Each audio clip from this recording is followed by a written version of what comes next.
Ayan guys, may naligaw sa aming itik. Malamang dun yung sa kakilala namin kasi nakaraan, meron siyang hinanap dito. Hindi niya natagpuan. So, eto guys, oh. Susum ko. Oh. Ang cute ng itik. Ano daw? Ayan yung anak ko. Pinakuha ko ng scratch pin para tabunan muna namin ng kasi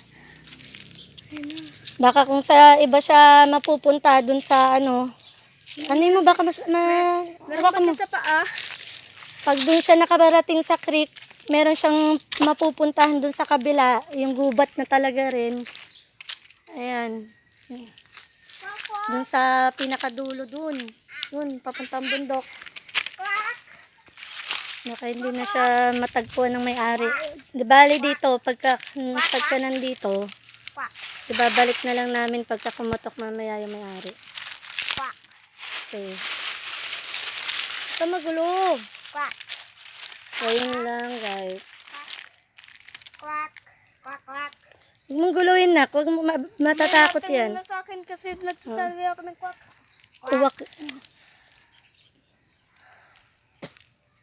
Yung tahimik lang siya, oh. So, okay. Thanks for watching. At baka makalipad pa siya sa iba. Mas, hindi kasi siya maibabalik pagka sa iba na punta. O, tagusan yung creek dito, eh. So, yun lang. Thanks ulit.